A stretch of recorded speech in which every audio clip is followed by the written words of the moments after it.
भगवान ने बहुत सुंदर बात कही कि परमात्मा मनुष्यपन में कर्तापन को नहीं रचता है, न ही कर्मों को रचता है और न ही कर्म फल के संयोग को रचता है, परंतु स्वभाव में स्थित प्रकृति के दबाव के अनुसार ही सब बरतते हैं। मनुष्य की जो प्रकृति है सात्विक, राजसिक, तामसिक, जिसकी जैसी प्रकृति उस प्रकृति के दबाव में आकर स्वभाव उस अनुसार बन गया, उसी अनुसार सब बरतते हैं।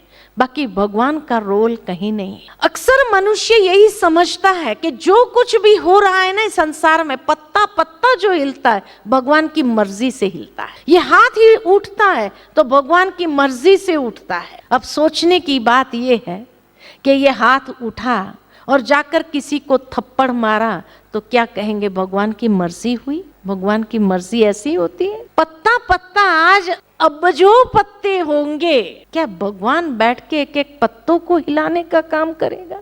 उसके पास और कोई काम नहीं है। ये संसार का खेल जो है तीन सत्ताओं के बीच में है, प्रकृति, पुरुष और परम पुरुष।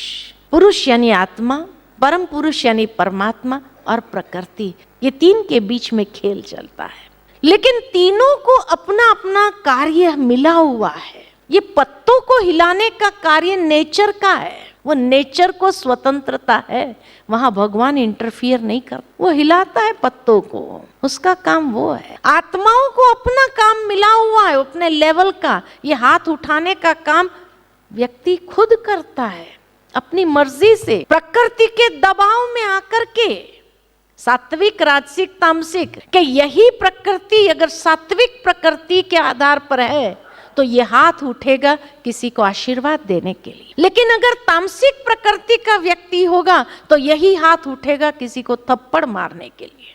तो प्रकृति के दबाव में आकर स्वभाव में स्थित व्यक्ति बरतता है, उसमें परमात्मा का रोल नहीं है, क्योंकि जो कर्म मैंने किया उसका फल भी मुझे ही भोगना है। तो भगवान का इंटरफियरेंस वहां नहीं है और परमात्मा अपने लेवल पर काम करता है, आत्माएं अपने लेवल पर काम करती है, प्रकृति अपने लेवल पर काम करती है। ये तीनों का काम बटा हुआ है।